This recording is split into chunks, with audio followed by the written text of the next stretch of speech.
ආයුබෝවන් ආදරණීය ඔබ මට ඊටාම ගෞරවයක්.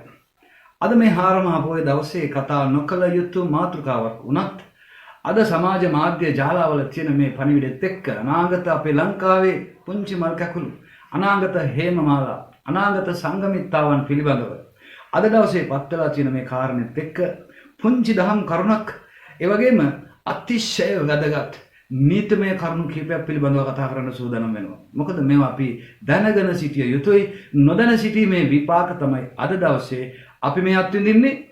අපි මේක හරියට දැනගෙන හිටියේ නැත්නම් අපි අපේ දරුවන්ට මීට වඩා භයානක රටක් උරුම කරලා දීලා අපිත් සාපලද්දු බවට පත් වෙනවා.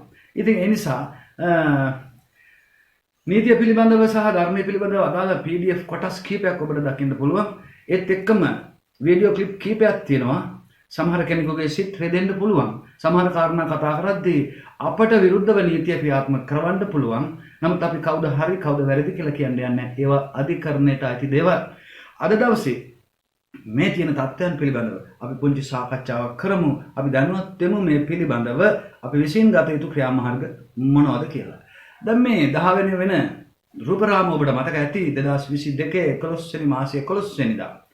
ඉතින් මේ සවුන්ඩ් එක අඩු කරලා තියෙන්නේ ඊළඟ වීඩියෝ ක්ලිප් වල අපිට හොඳට අහන්න පුළුවන්. අපි ඒත් එක්කම මේ කතාව බෙදාගමු. ඉතින් මෙතන තියෙනවා අර දඩමස් පිළිබඳ කතාවට සම්බන්ධ වුණ පුද්ගලයාත් මෙතන ඉන්නවා. යම් කිසි කාලයක ඔබට මතක ඇති. අර ඉත්තව ඉබ්බෝ මොමස් දඩමස් තිබුණ සමහර කරුණු පිළිබඳව. ඉතින් ඒ නිසා මේ මම කල්පනා කරපු දෙයක් තමයි අපට ඇයි පින් නැත්තේ කියලා. පින් තියෙනවා නම් මේ පින්බර දහම් දිවයිනේ අපිට සිංහල බෞද්ධයෝ විදිහට අද මේ උරුම වෙලා තියෙන සිද්ධි සිද්ධාන්ත මොනවද? අපි ඉදිරියට එන මේ අෂ්ටලෝක ධර්මයේ හතරක් විතරමද මේ අපට එන්නේ. ඒ නිසා පුබ්බේච කත පුඤ්ඤතා දහම් කරුණු කිහිපයක් එක්ක ඉස්සරහට යමු. පුබ්බේච කත පුඤ්ඤතා පෙර කළ පින් ඇති බව අපට නැත්නම් මීට වඩා පෙර කළ පව් ඇති බව ඇති රටක් අපේ දරුවන්ට අපි උරුම කරලා දෙන්නේ. මේ වීඩියෝ වක් එක්ක අපි ඉස්සරහට යමු. අපි ටිකක් අහමු මේ මොකද්ද කියන්න යන්නේ කියලා. ඉතින් මේ කියන කතාවත් එක්ක රැඳිලා ඉන්න අතිශයින්ම වැදගත් කරුණු රාශියක් කතා කරන්න යනවා. මම උත්සාහ කරනවා මේ වීඩියෝ කෙටි කරන්න.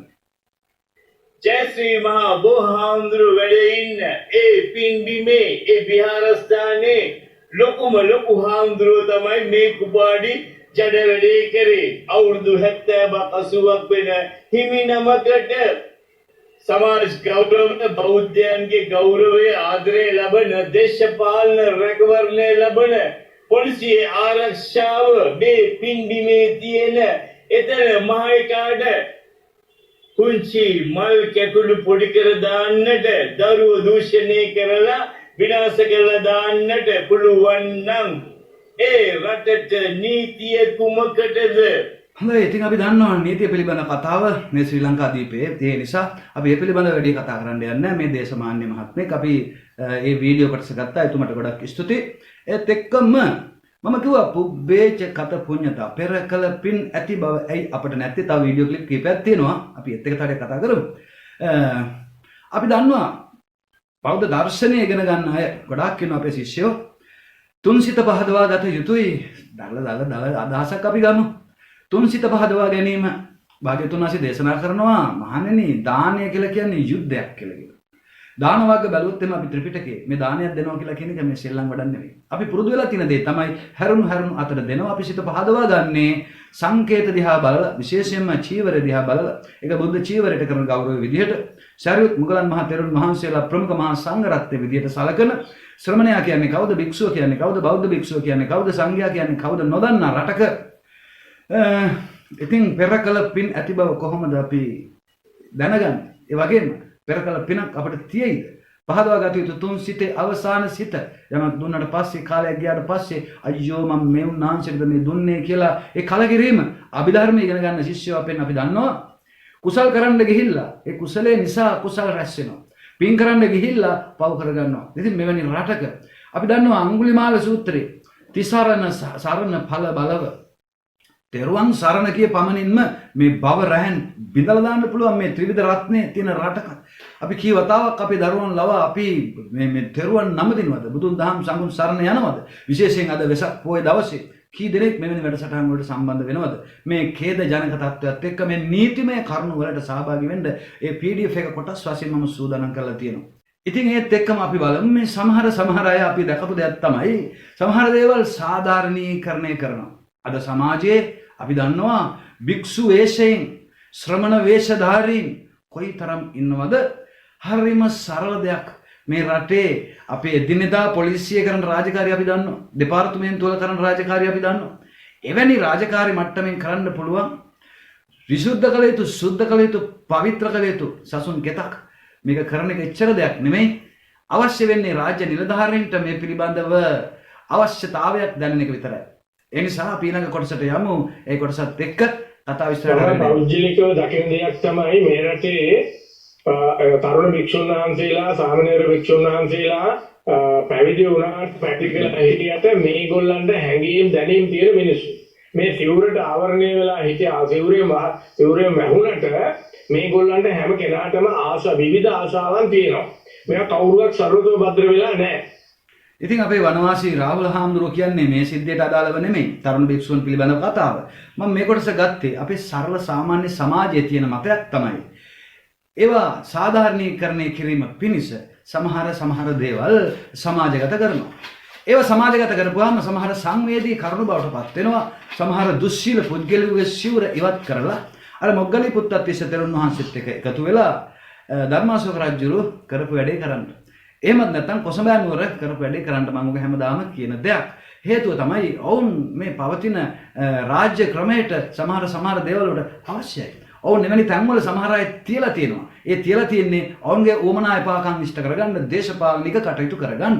ඉතින් අපේ සරල සාමාන්‍ය සමාජයේ පුරවැසියෝ බොහෝ අය මේක දන්නේ නැති නිසාම සංඝයා වහන්සේට කරන ගරු සත්කාර උන්වහන්සේලාටත් කරමින් පව පුරව ගන්නවා. අපි ඊළඟට බලමු බුද්ධ වචනේ මොකද්ද කියන්නේ යන්නේ කියලා. ඒත් එක්ක මේ බුද්ධ වචනේ බලනකොට දැන් අපි දන්නවා අඟුලිමාල බව, රජුරු බව රැහන් බිඳිනවා කියලා කියනවා. තිසරණ සරණ ඵල බලව.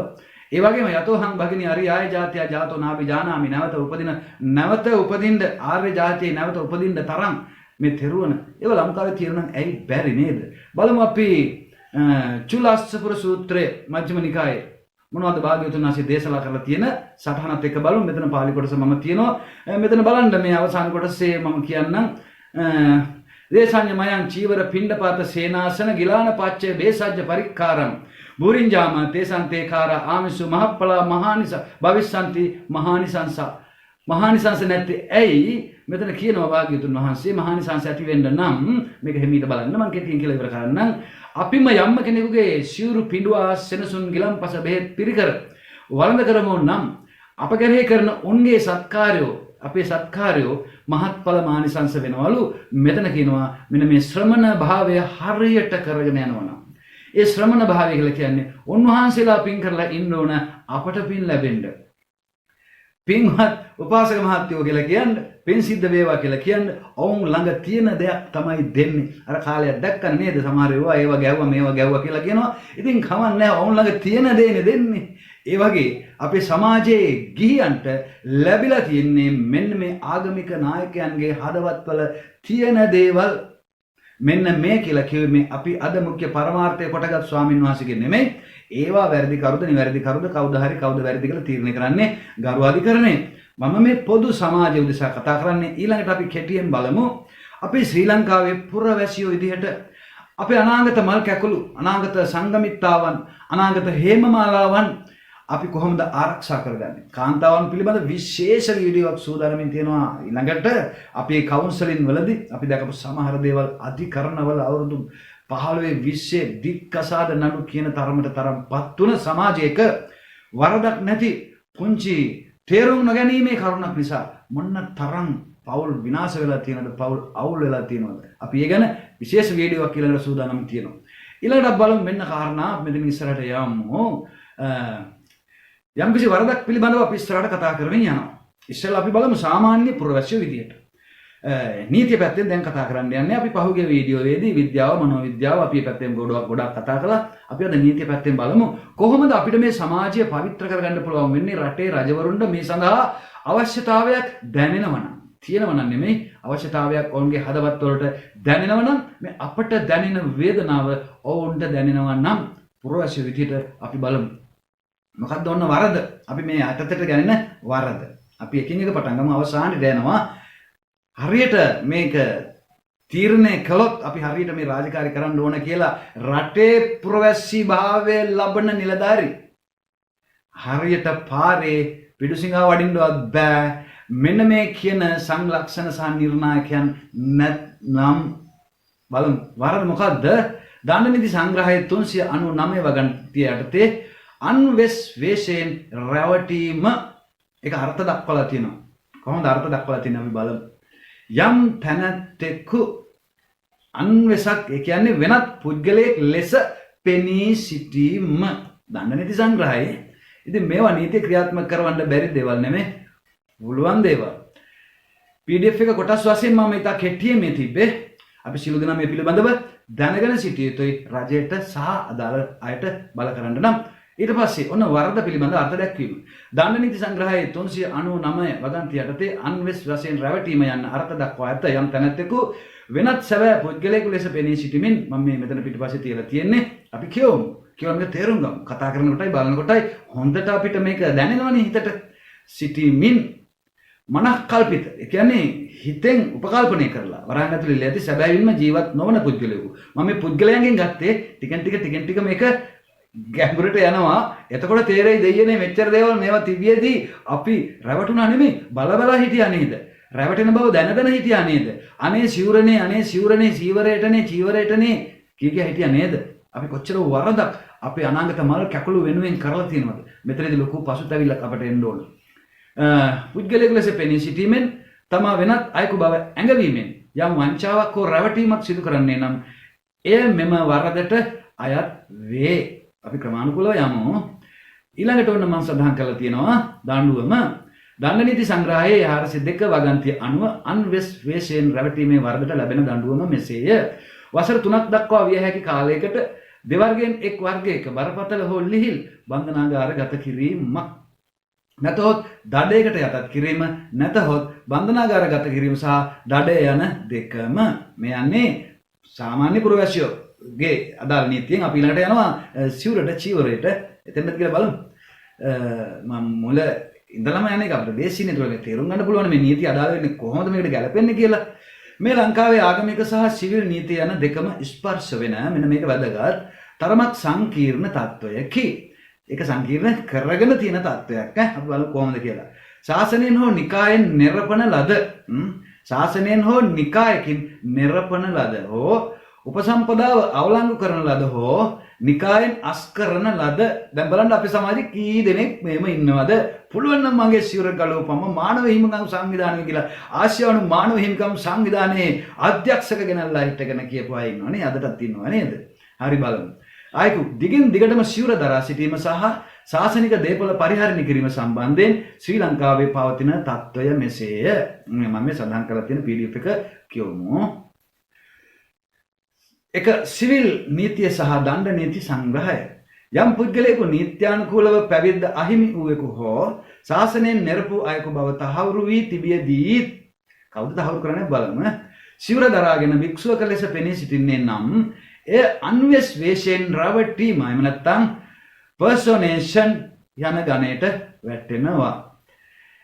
167 වෙනි වගන්තිය යටතේ රජයේ නිලධාරියෙකු ලෙස එවත් අපි ගමු බොරුවට පෙනී සිටීම වරදක්සේම පොදුවේ ගත් කල යම් විශේෂිත තත්වයක් යම් ස්ටේටස් එකක් නැතුව එම තත්වය ඇති බව පෙන්වා අන් අය රැවටීම දණ්ඩ නීති සංග්‍රහය යටතේ දඬුවම් ලැබිය හැකි කරුණකි.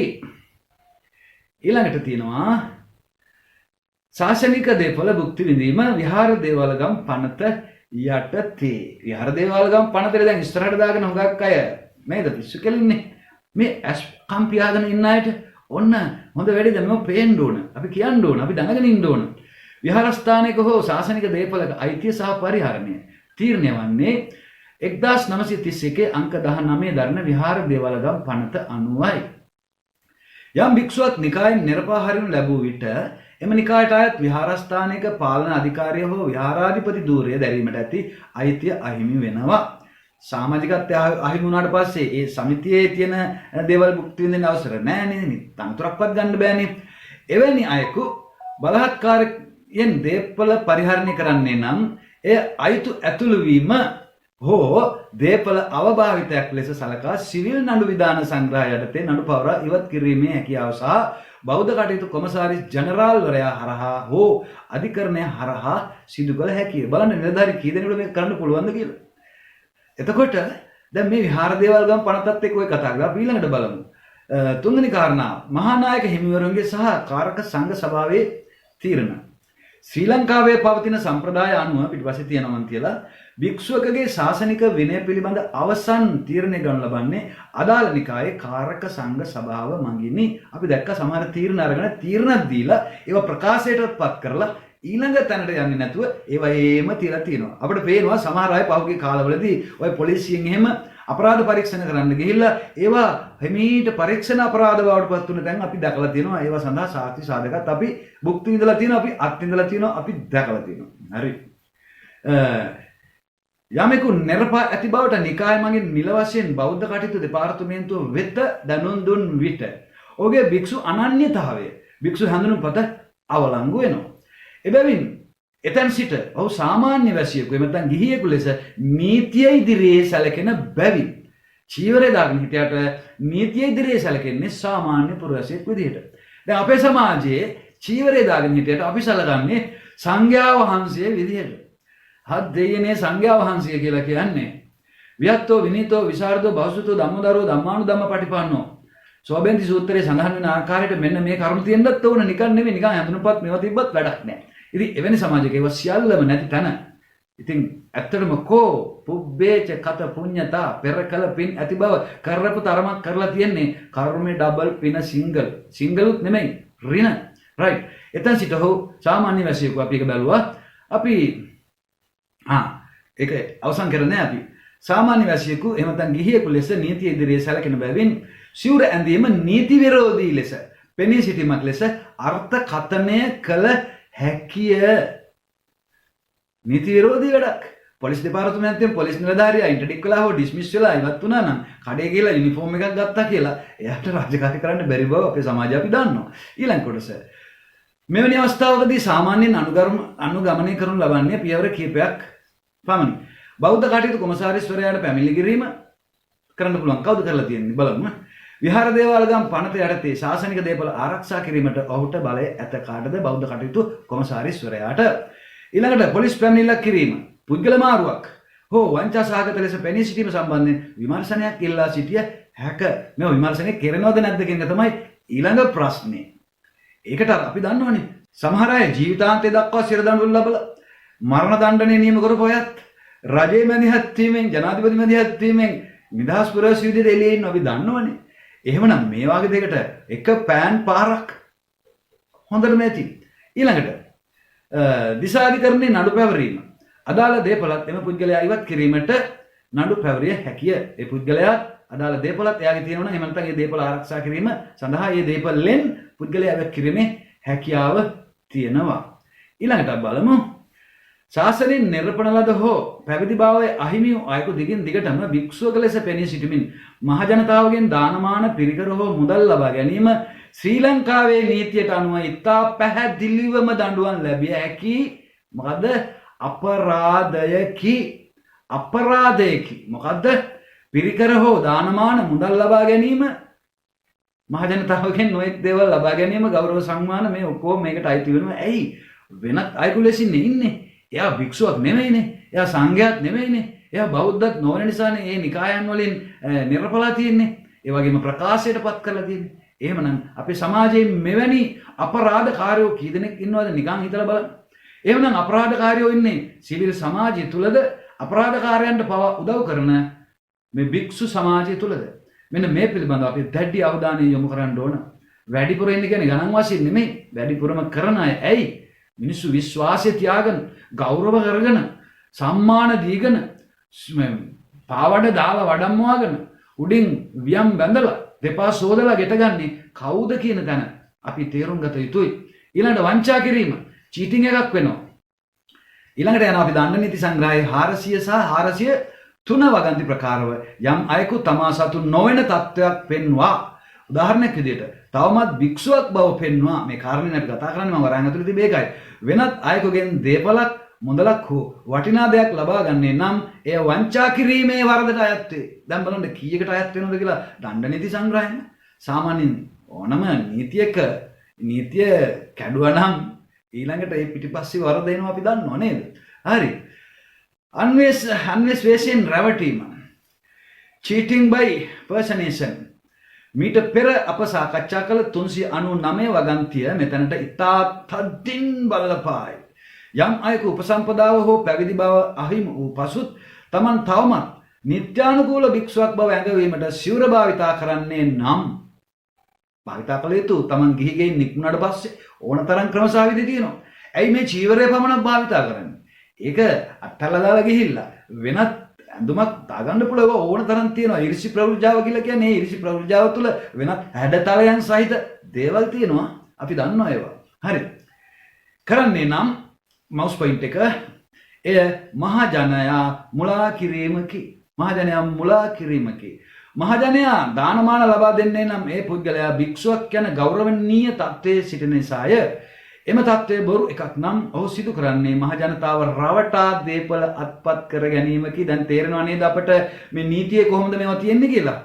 දැන් මම මේ සඳහන් කරලා තියෙන්නේ ඒ හරහා අපිට උපකල්පනය කරලා එහෙම නැත්නම් ව්‍යුත්පන්න ලෙස ගන්න පුළුවන් නිර්ණායකයන්. මෙන්න මේ නිර්ණායකයන් බලන්න කොච්චර ලස්සනට ගොනු කරන්න පුළුවන්ද කියලා. එක පෑම් පාරයි. හරි. තව ටිකයි තියෙන්නේ. දේපල අවභාවිතය අර සමහර ලොකු අය ඉන්නේ ඒ උතරක් නෙවෙයි. දණ්ඩ නීති සංග්‍රහයේ ඊළඟට අපි යනවා 386 වගන්තිය යටතේ වංචනික චේතනාවෙන් අනුන්ගේ දේපලක් දානමාන පිරිකර මුදල් තමා සන්තක කර ගැනීම ගැන සඳහන් වේ. ශාසනික දේපල හෝ මහජන ආධාර වැරදි සහගත ලෙස පරිහරණය කිරීම මේට ඇතුළත් කළ හැකිය. පොලිස් ආච්ඡා පනතේ බලපෑම් අපි ඊළඟට බලන්න යනවා. පොලිස් ආච්ඡා පනත යටතේද මහජන පීඩාවක් වන පරිදි හෝ මහජනතාව රැවටීමක් වන පරිදි ආධාර එකතු කිරීම සම්බන්ධයෙන් විධිවිධාන ඇත. විශේෂයෙන්ම නිසි අවසරයකින් තොරව සිඟමන් යැදීම. ඒක අන්ඩර්ලයින් කරගමු. හෝ වංචනික ලෙස ආගමික වේශයෙන් පෙනී සිටීම ගැන පොලිසිය මැදිහත් විය හැකිය. එන හැකියකම තියාගෙන නොහැකියාව ඇයි ප්‍රදර්ශනය වෙන්නේ? තව ටිකයි බොහොම ටිකයි. ගන්න පුළුවන් ක්‍රියාමාර්ග මොනවද? ගත හැකි ක්‍රියාමාර්ග මෙවැනි වංචනික පුද්ගලයෙකුගෙන් මහජනයා සහ ශාසනය ආරක්ෂා කර ගැනීමට පහත පියවර ගත හැකිය. දැන් ශාසනය ආරක්ෂා කරන්න සමහර අය බොහෝ දේවල් කරනවානේ. දේශපාලනය කරනවා, අරගල කරනවා, සමහර අය විවේචනය කරනවා, උපහාස කරනවා, අපහාස කරනවා, නොඑක් දේවල් කරනවානේ. මෙන්න ශාසනය ආරක්ෂා. ශාසනය කියන්නේ මොකද්ද? බුද්ධ දේශනාව.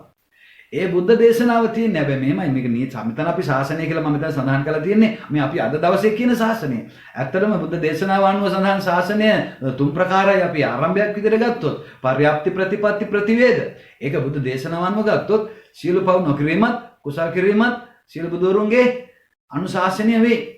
ඒකම තමයි ශාසනය බවට පත් වෙලා තියෙන්නේ. ඒක පොලිස් පැමිණිල්ලක් කිරීම. අන්වේෂයෙන් රැවටීම සහ වංචා කිරීම යටතේ අදාළ පුද්ගලයාට එරෙහිව ළඟම ඇති පොලිස් ස්ථානයට පැමිණිලි කළ හැකියි. මේ CID ඇයි දුවන්නේ? ළඟම ඇති පොලිස් ස්ථානයෙන් මේක සිද්ධ නොවන නිසා තමයි ධම්මෝ හවේ රක්කති ධම්මචාරී කියලා මෙතන දෙපැත්තේ හැමතැනම බැජ් එක ගහගෙන නේද? ධර්මයේ රකින්න ධර්මයේ විසින් රකින්න ලැබේ කියලා වැටයි නියරයි දෙකනේ. දැන් ප්‍රශ්නේ වැට හොරකම් කරනකොට නියර උඩට දුවනවා, නියර හොරකම් කරනකොට වැට ළඟට යනවා, වැටයි නියරයි දෙක ගොයන් කනකොට කෙත අතහැරලා පැත්තකට වැටින් අනේ දෙයනේ කියන්න තමයි සිද්ධ වෙන්නේ. වෙන කරන්න දෙයක් නැහැ මේ යන විදියට. ඊට පස්සේ දෙවෙනි කාරණාව බෞද්ධ කටයුතු දෙපාර්තමේන්තුව දැනුවත් කිරීම. බෞද්ධ කටයුතු දෙපාර්තමේන්තුව මේ පිළිබඳව දැනුවත් කළා නම් ඇති. ඊළඟ කාරණාව එතෙන්ද ඒ උදවියට කරන්න පුළුවන්. එක පෑම් පාරයි. හරි. එම පුද්ගලයාට නිකාය මගින් ලබා දී ඇති නිර්පා හැරීමේ ලිපිය හෝ නිල නිවේදනය සමග බෞද්ධ කටයුතු කොමසාරිස්වරයාට පැමිණිලි කිරීමෙන් ඔහුගේ භික්ෂු අනන්‍යතාවයේ අවලංගු කිරීමේ ක්‍රියාවලිය තහවුරු කළ හැකියි. දැන් අන්න ත්‍රිනිකායක මහා සංඝරාව වෙන්න පුළුවන්. එහෙමත් නැත්නම් සංඝ කාරක සභාව වෙන්න පුළුවන්. නිකායෙන් අයින් කළා භික්ෂු බව අහෝසි කළා කියලා කිව්වා. ඒක ප්‍රදර්ශනය කළා, ප්‍රසිද්ධ කළා. ඒක ප්‍රකාශ කළා. ඊට පස්සේ බෞද්ධ කටයුතු කොමසාරිස් දෙපාර්තමේන්තුවට මේක දුන්නා. බෞද්ධ කොමසාරිස් දෙපාර්තමේන්තුවට මේ ලියුම දුන්නාට පස්සේ බෞද්ධ කටයුතු කොමසාරිස්වරයාට ඒක යනවා. ඊට පස්සේ ඔහුගේ භික්ෂුභාවය අනන්‍යතාවය අවලංගු කරා කියලා එයා තහවුරු කරනවා. තහවුරු කළාට පස්සේ අර මිනිස්සෙක් පොලිසිය ඉස්සරහා ඉඳගෙන කසිපු පැකට් එක ඉඳගෙන ගහනවා නම් මොන බල පොලිස් නිලධාරීන්ගේ පැමිණිල්ලක් ඕනද? ඕක අල්ලලා නඩුවක් දාන්න. එවැනි සමාජයක මෙන්න මේ පුළුවන්කම තිබියදී මේවා නොවීම දැන් මේ නීතියට දැස්සාම සිද්ධ වෙන දේවල් නෑ. මේවා හරි සංවේදී කාරණා. එතකොට දැන් ඇත්තටම මේවා නීතියෙන් කරන්න පුළුවන් දේවල් නෙමෙයි. අන්න අර ආගමික නායකවරු හරියට මේ වැඩේ කරලා තිබුණා නම් සහ එක පෑම්පාරයි. රයිට්. ඊළඟ එක අවසාන වශයෙන් අපි බලමු සම්පින්නණය කරගමු. මෙන්න මේකයි කතාව. අන්න ඒ කටයුතු බෞද්ධ කටයුතු කොමසාරිස්වරයාට පැමිණිලි කිරීමෙන් අනතුරු ඒකේ PDF එකේ ඉතුරු කොටස අනිත් කොටසේ පැමිණිලි කිරීමෙන් ඔහුගේ භික්ෂුභාවය අනන්‍යතාවය අලං කිරීමේ ක්‍රමවලින් තහවුරු කළ හැකිය. ඊළඟ කොටස තමයි මහ ජනතාව දැනුවත් කිරීම. විහාරස්ථානයේදී දායක සභාව හරහා හෝ ගම්වල දායක සභාවන් තියෙනවනේ. නිල නිවේදනය හරහා හෝ පුද්ගලයා තවදුරටත් එම විහාරයට හෝ නිකායට සම්බන්ධ නැති බව මහ ජනතාවට ප්‍රකාශ කිරීම. දැන් දායක සභාවල් තියෙනවනේ සමහර දේවල් කරගෙන යද්දි ගම්වල දායක සභාවල් මම කරනවා මම දැකලා තියෙනවා. නමුත් එතනින් එහාට යන්නේ නැහැ. බලන්න පොලිසියට පැමිණිලි කරන්න පුළුවන් නේ. සාරාංශ කරලා ගමු. සිවුර ඇඳ සිටි පමණින් අයකු වික්ෂුවක් නොවන අතර නිත්‍යානුකූලව ශාසනයෙන් බැහැර කළ අයකු එසේ පෙනී සිටීමෙන් ප්‍රතිලාභ ලැබීම වසර 3ක් දක්වා සිර දඬුවම් ලැබිය හැකි වරදකි. අන්න එහෙමත් කළාට පස්සේ බුද්ධ දේශනාව සඳහන් කරනවා සිවුරෙත් ඉඳගෙන ගිහිල්ලා ඒ සිර දඬුවම් ලැබුවට පස්සේ ආය ගැටලු සහගත කාරණාවට පත් වෙනවා. අපි ඒක ඊළඟට කතා කරමු. දැන් බලන්න දායක සභාවට පුළුවන් ළඟම තියෙන පොලිසියට ගිහිල්ලා මේක කරන්න පුළුවන්. ශාසනයෙන් නිරපුවා කියලා නැත්නම් තමන් ඉන්න නිකායෙන් නිරපුවා කියලා ඒ ලියුම බෞද්ධ කටයුතු කොමසාරිස්වරයාට ගියාම එයාට ඒ ඉතුරු ටික කරන්න පුළුවන්. එක පෑම් පාරයි. එහෙනම් කාගේද මේ රැකවරණේ තියෙන්නේ? දේශපාලඥයන්ගේ රැකවරණේ තියෙන්නේ. මම මුලින් කිව්වා මේවැනි උදවිය මෙන්න මේ සිවුර ASCII අංගගෙන ඉන්නේ දේශපාලඥයන්ගේ උවමනා එපාකම් සඳහා. එහෙම නැතුව ආගමික මෙහෙවර සඳහා නොවේ. ආගමික මෙහෙවර කරන අය අපි හොඳින් අඳුනනවා සහ අපි සියලු දෙනා අපේ ශිෂ්‍යයන්ට සහ අපෙන් ඉගෙන ගන්න අයට අපේ අභිධර්ම පන්තිවලදී අපි කතා කරන සුත්තකයේ වේයාකරණ ගාථා උදාන ඉතිඋත්තක ජාතක බුද්ධ ධම්ම වේදාල නවාංග සාස්ත්‍ර ශාසනය සත්‍තිස් බෝධිපාක්ෂික ධර්ම පිළිබඳ අපි කතා කරනවා.